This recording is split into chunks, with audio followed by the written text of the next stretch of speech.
La guerra en la retaguardia, la desconexión del mando y el futuro sombrío de Europa.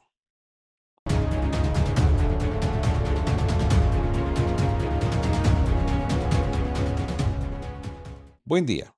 Hoy es lunes 3 de agosto de 2026 y amigos, hablemos de algunas noticias. El salto de la guerra a la retaguardia profunda rusa, esa luz verde de Washington y las declaraciones de Marco Rubio. El atentado terrorista con bomba en el restaurante Balsi Rossi en el centro de Moscú. La tragedia civil en la playa de Galinchik. La presión tecnológica para integrar Starlink en lanzadores móviles. El debate sobre la impunidad de los intocables de Kiev frente al presidente del Cáucaso. Y la visión de largo plazo del doctor John Mearsheimer sobre el estado residual de Ucrania y los 6 puntos críticos globales. Dicho esto, amigos, empecemos. La guerra ha llegado a su hogar.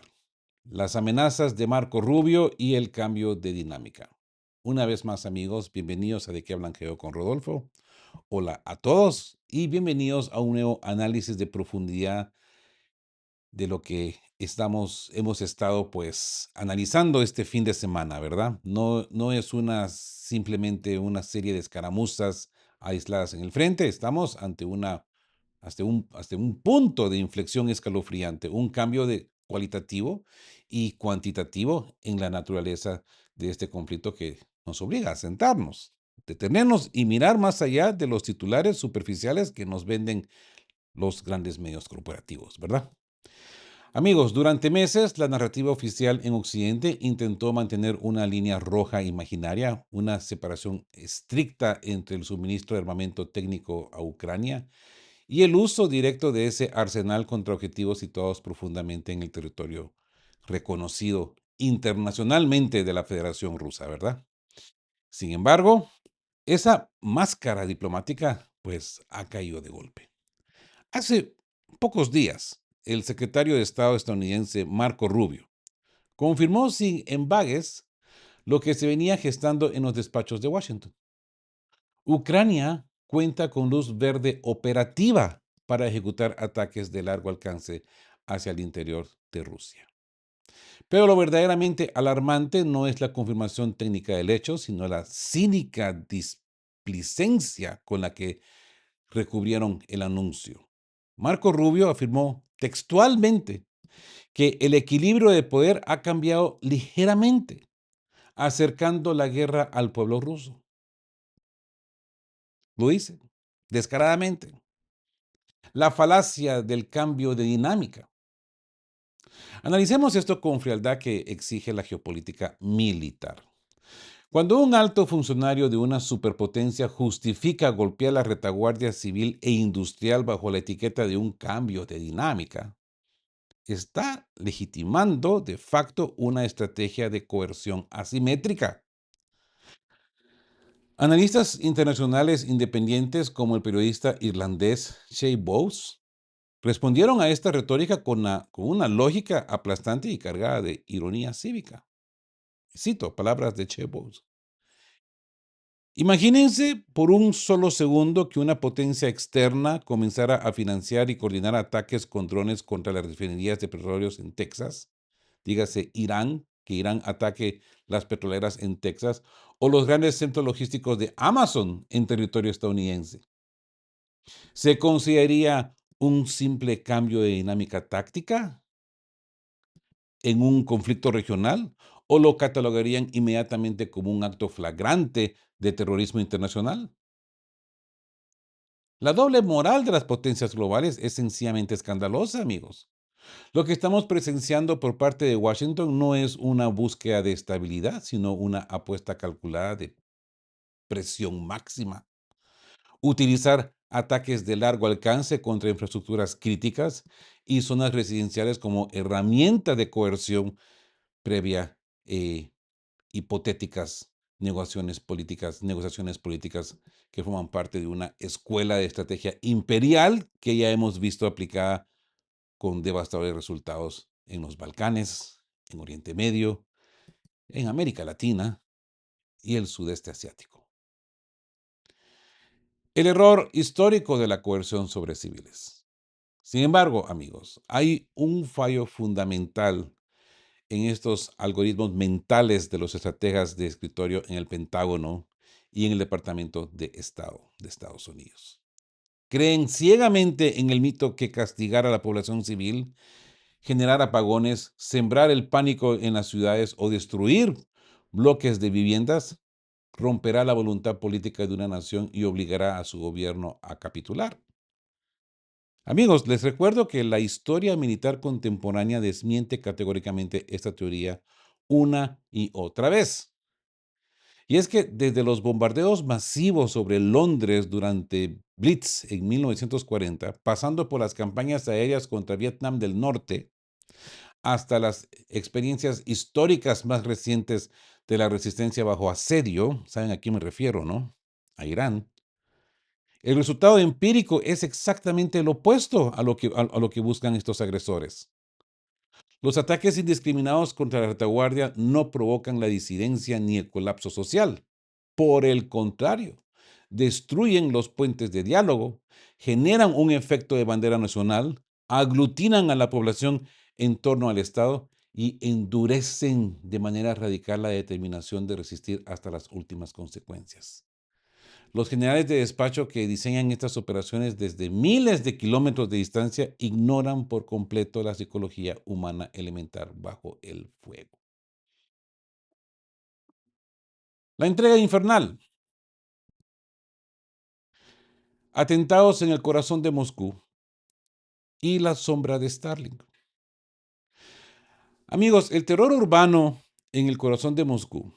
Y esto ya, y esa teoría de la presión psicológica y el desgaste físico en la retaguardia profunda, pues se ha materializado este fin de semana de la forma más trágica posible, con actos de terrorismo urbano en el pleno centro de Moscú.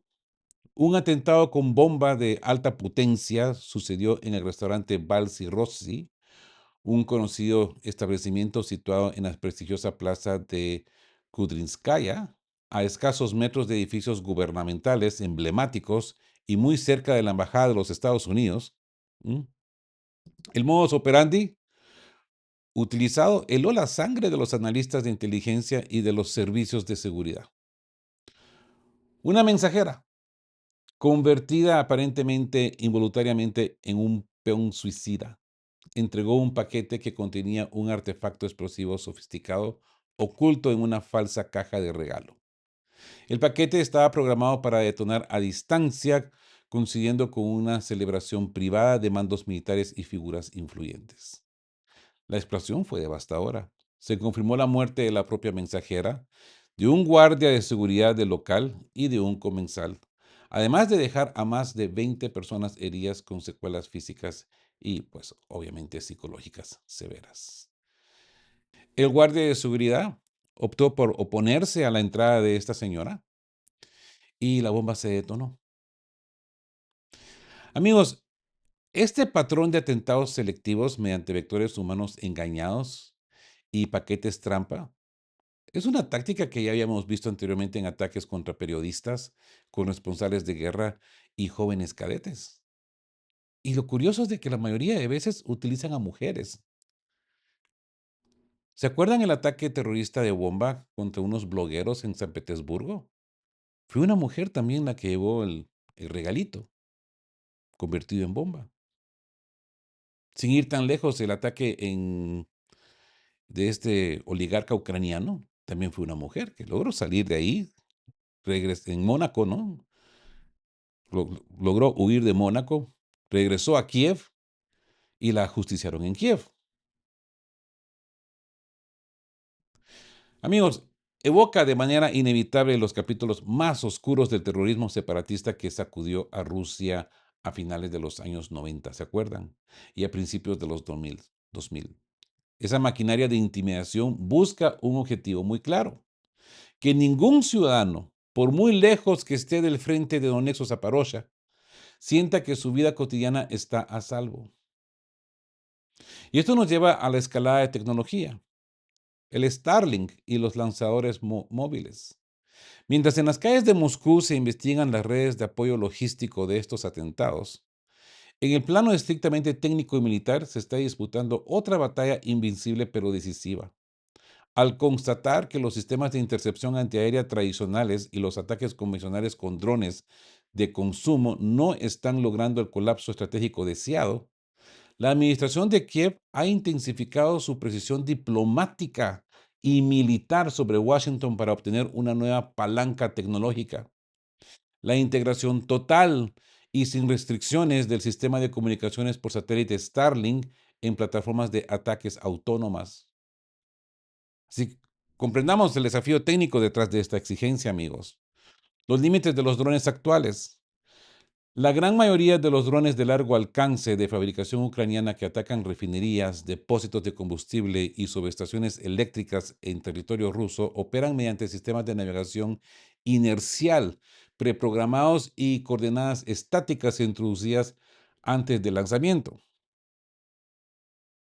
Si las defensas electrónicas desvían el aparato o el objetivo cambia de posición, el dron falla. El problema de los blancos móviles. Un lanzador de misil móvil montado sobre un camión pesado o un convoy logístico militar cambia de ubicación constantemente, ¿verdad?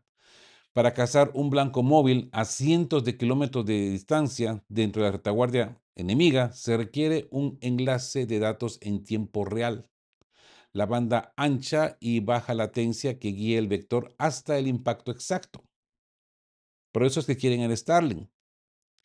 El rol crítico de la constelación satelital.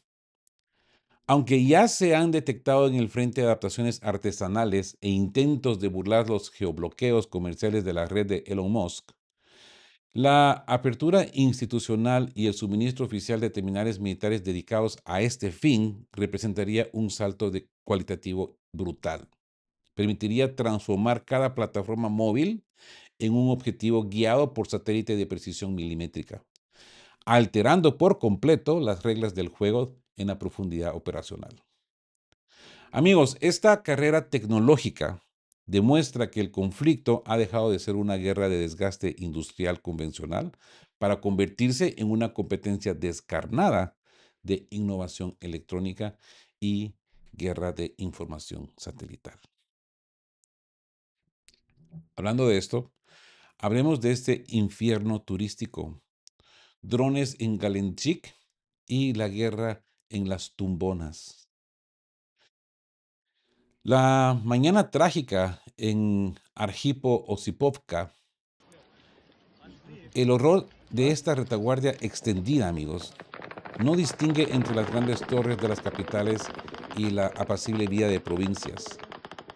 En la mañana del 3 de agosto, la apacible localidad turística de Arjipo-Osipovka, en la franja costera de Gelenchik, en el soleado territorio de Krasnodar, se transformó de manera súbita en un escenario de guerra abierta.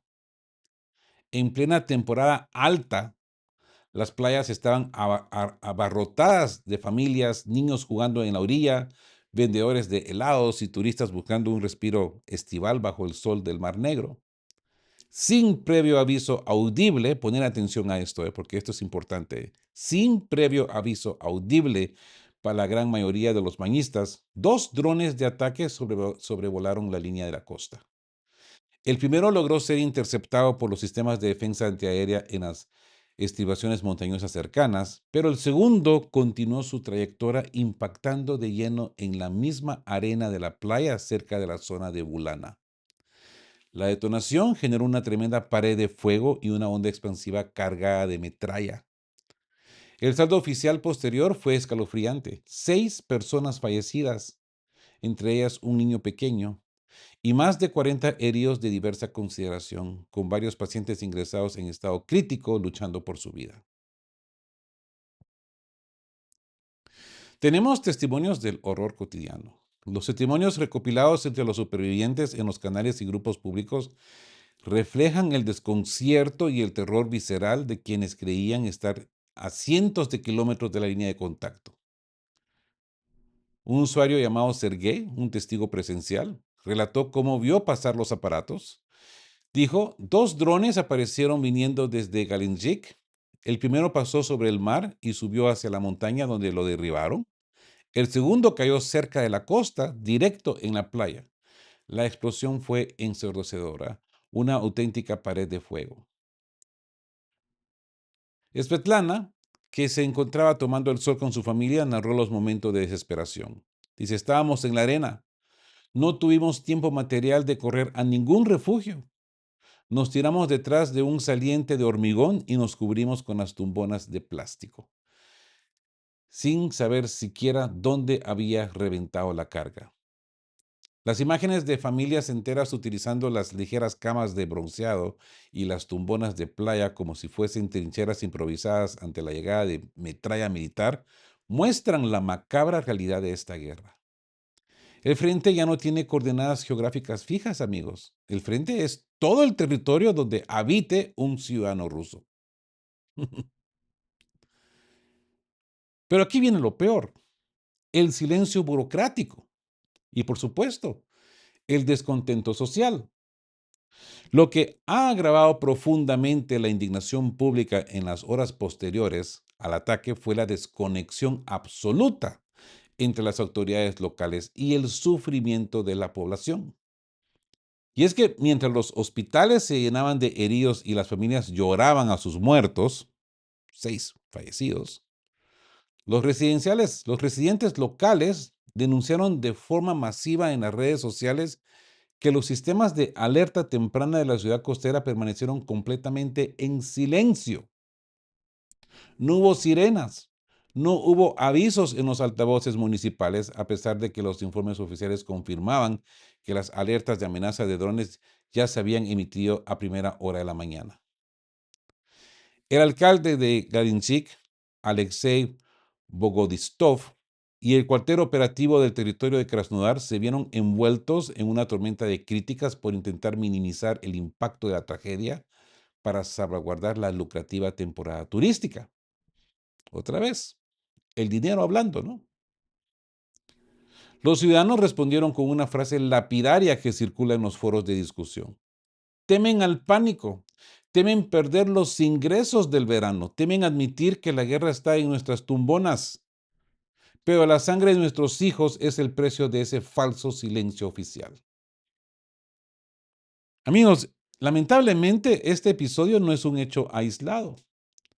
Los antecedentes históricos de ataques selectivos contra concentraciones civiles en playas y zonas de recreo, como el brutal bombardeo con municiones racimo en la ciudad de Sucres en 2014, el impacto de misil Atacams en la playa de Ushkoyevka en Sebastopol en junio de 2024, o el trágico ataque en Kursk, donde el pequeño Tolik, ¿se acuerdan? A mí se me salieron las lágrimas en ese video, no pude contener la emoción. Un niñito de 5 años que perdió la vida protegiendo a su madre con su propio cuerpo. Demuestran que existe un patrón deliberado de asedio psicológico contra la población civil. Y a esto es lo que se refiere Marco Rubio. A él no le importan estas cosas. Para él lo más importante es de que así vamos a traer a los rusos a la mesa. No le importa cuántos niños mueran en estas playas o cuántas familias inocentes pasen todas estas tragedias. Y bien, hablemos de los intocables. Los intocables de Kiev y el paralelismo con el Cáucaso. La pregunta incómoda: ¿por qué los líderes del terror siguen intactos? ¿Mm? Ante este rosario constante de atentados en restaurantes de Moscú, ataques con drones kamikaze contra bloques de apartamentos y masacres en playas turísticas, en la sociedad rusa y entre los círculos de analistas militares y politólogos se hace una pregunta cada vez más incómoda, directa y difícil de eludir. ¿Por qué eliminamos implacable y quirúrgicamente a ciertos terroristas mientras perdonamos la vida a otros de igual o peor calaña que dirigen operaciones desde los despachos oficiales? Para responder a esta cuestión con rigor, es necesario mirar hacia atrás en la historia reciente de la propia seguridad nacional rusa. La doctrina histórica del Cáucaso Norte, a finales de la década de 1990 y principios de los 2000, Rusia enfrentó una campaña terrorista de dimensiones catastróficas orquestada por bandas armadas islamistas y separatistas en el Cáucaso Norte. Las explosiones en edificios residenciales de Moscú, en Volodonsk, en Buinsk, sembraron el terror en todo el país. La respuesta estatal, consolidada bajo la doctrina de seguridad nacional impulsada por Vladimir Putin, fue de una implacable contundencia quirúrgica expresada en aquella célebre frase: los cazaremos hasta en los retretes si es necesario. La historia de cómo fueron neutralizados uno de los principales cabecillas de aquella red terrorista internacional es una lección de paciencia operativa y superioridad de inteligencia. Shohar Dudayev, un líder separatista checheno, fue localizado y eliminado la noche del 21 al 22 de abril de 1996, cuando un misil guiado impactó directamente contra la señal de su teléfono satelital mientras realizaba una llamada en las cercanías de Gekichu.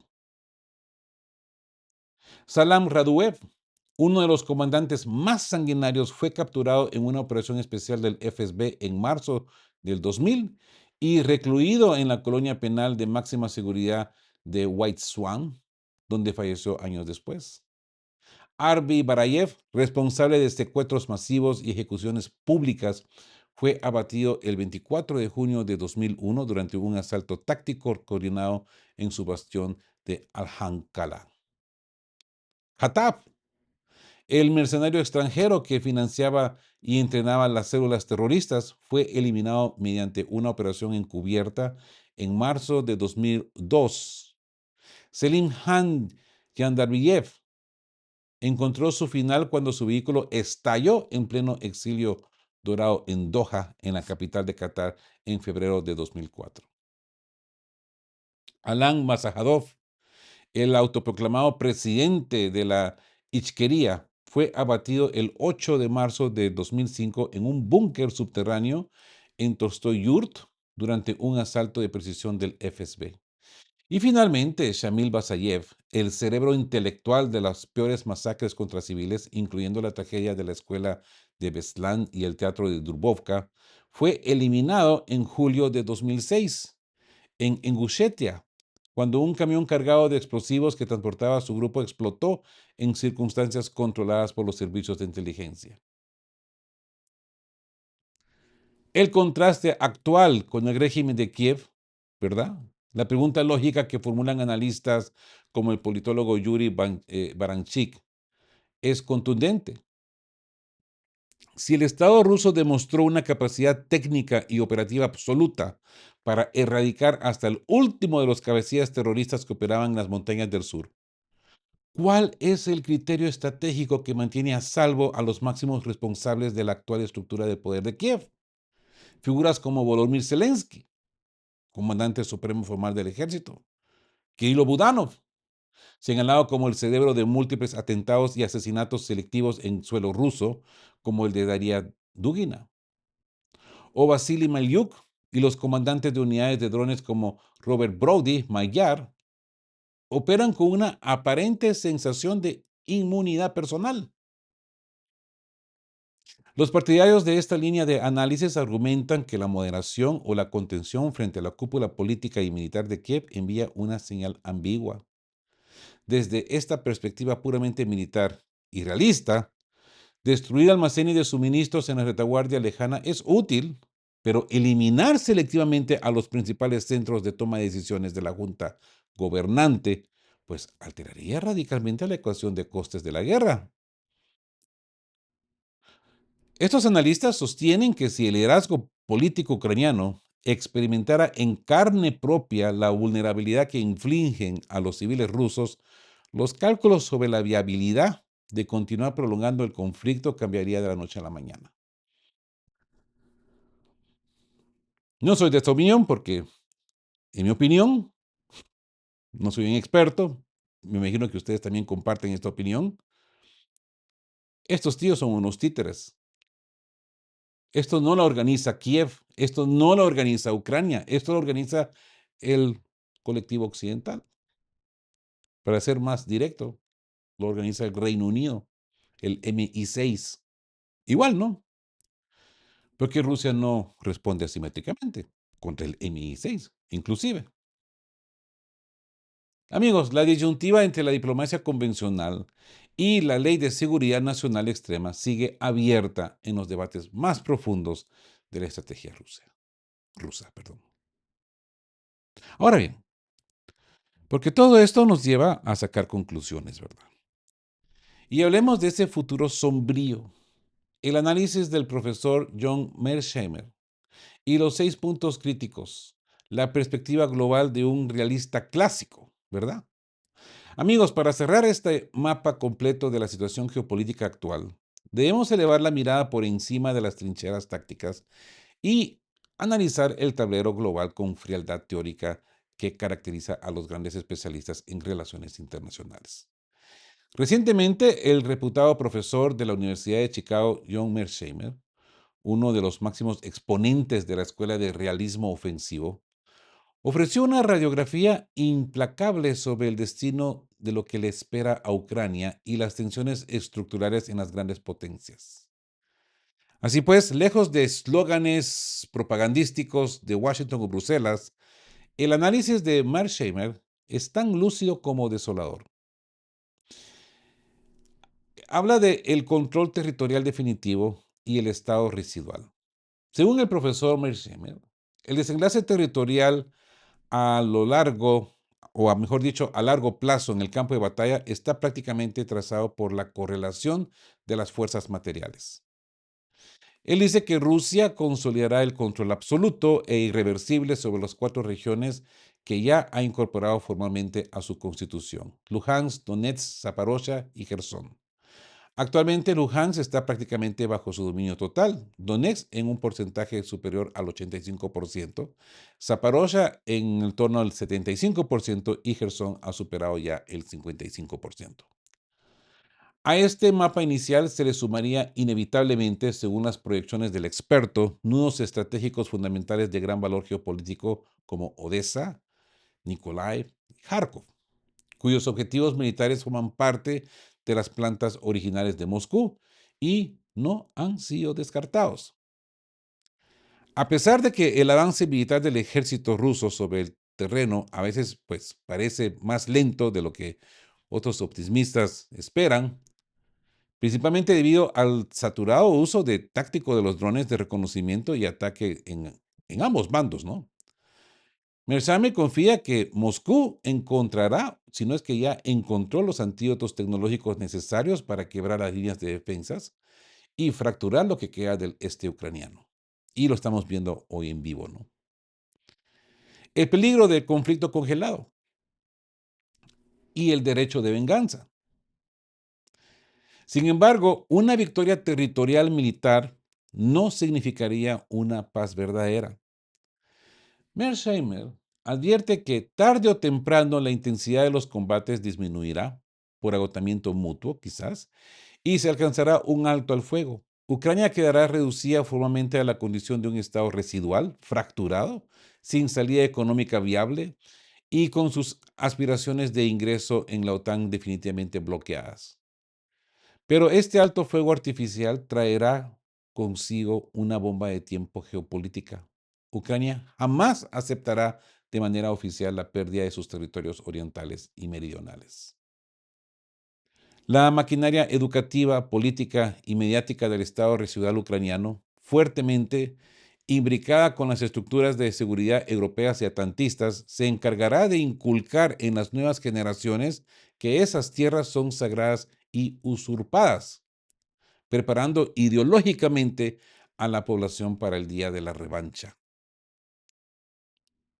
Se creará así un conflicto crónicamente congelado, altamente inestable, donde las relaciones entre Rusia y Europa permanecerán en un estado de hostilidad permanente e irreconciliable. Y nos habla de los 6 puntos críticos globales. Es que el análisis del profesor Mershamer va mucho más allá de las fronteras de Ucrania. El profesor subraya que este conflicto no es un evento aislado, sino simplemente el epicentro de una reconfiguración tectónica del orden mundial que se superpone peligrosamente con 6 puntos críticos adicionales de fricción directa entre Rusia y Occidente. Y empieza por Bielorrusia, el baluarte estratégico occidental de Moscú y zona de despliegue avanzado. Continúa con el enclave de Kaliningrado, que considera que es la espina dorsal militar rusa en el corazón del mar Báltico. El mar Báltico mismo, convertido hoy en un lago de la OTAN fuertemente militarizado. El Ártico, la gran reserva de recursos naturales y la nueva frontera de competencia geoestratégica por el control de las rutas de navegación del norte. Moldavia, con el polvorín latente en Transnistria y las presiones prorrumanas y prooccidentales. Obviamente también el Mar Negro, el espacio marítimo vital para el comercio internacional, la proyección de energía y las operaciones navales de proyección. Cualquiera de estos 6 escenarios tiene el potencial real de escalar hacia un enfrentamiento militar directo entre potencias nucleares si los canales diplomáticos continúan atrofiados. También habla de la estrategia de doble vía de Estados Unidos, porque según él, al evaluar el papel de Washington, Mearsheimer señala que Estados Unidos se encuentra atrapado en una contradicción estratégica de su propia creación. Por un lado, la política exterior estadounidense sigue aferrada a su dogma mesiánico de exportar valores democráticos y asegurar regímenes prooccidentales en todo el mundo. En el caso de Ucrania, esto se traduce en la búsqueda obsesiva de un liderazgo político que sea enteramente dócil a los intereses de Washington, un presidente de hechura estadounidense. Pero por otro lado, Washington es consciente de que el colapso total y descontrolado del régimen de Kiev dañaría catastróficamente su prestigio hegemónico global. Para evitarlo, sin comprometerse a una guerra mundial directa, Estados Unidos está intentando inducir a los rusos a una falsa sensación de seguridad diplomática, manteniendo abiertas mesas de diálogo cosméticas y infligiendo una fatiga en el apoyo militar, con el fin último de congelar el conflicto en una posición ventajosa que garantice a la Alianza Atlantista una plataforma sólida para sus futuras revanchas geopolíticas.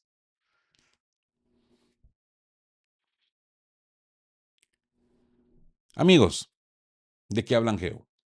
Las cartas sobre la mesa están absolutamente descubiertas. La guerra ha cruzado las fronteras de las trincheras del Donbass para instalarse descaradamente en las calles de las grandes ciudades, en los restaurantes céntricos y en las arenas de las playas turísticas del sur. Mientras los estrategas de Washington diseñan futuros congelados sobre mapas de tensión global y los burócratas locales intentan maquillar el dolor de las familias con silencios administrativos, la realidad empírica nos grita que nos encontramos ante un punto de inflexión histórico. La pregunta ya no es si el conflicto se extenderá, sino cómo responderán las sociedades y los gobiernos ante esta nueva fase de asimetría total. ¿Qué opinan de estas revelaciones y del análisis estructural que nos deja el profesor Mearsheimer? Amigos, dejen sus impresiones detalladas ahí en la cajita de comentarios. Suscríbanse al canal. Para los que ya se han suscrito, muy agradecido, pero igual les pido por favor que revisen su suscripción, porque por ahí he escuchado rumores de que YouTube a canales como este les elimina sus suscriptores. Así que pues por favor, porque he visto que muchos me dicen, no me llegan las notificaciones, Rodolfo. Y no muy posible es que les hayan eliminado la suscripción. Digo, solo digo, ¿no? Así por favor, pues revisen su suscripción. Una vez más, agradecido por todos los buenos comentarios, por toda esa buena vibra que le dan al canal. Es de mucho placer para mí especial porque me dan más ánimos para seguir con este proyecto, seguir con este proyecto adelante y meterme más de fondo a los análisis porque gente como ustedes, pues, lo merece. Amigos, una vez más, les digo, estén juntos, fuertes, siempre buscando por la verdad y sean justos. Quedamos QAP. Chao, chao. Queremos recordarles que este espacio tiene un fin estrictamente educativo e informativo, basado en fuentes verificadas para fomentar una comprensión profunda de los hechos globales. Nos oponemos a la desinformación. Nuestra meta es el intercambio de conocimiento y análisis crítico, siempre bajo el respeto a todas las partes involucradas.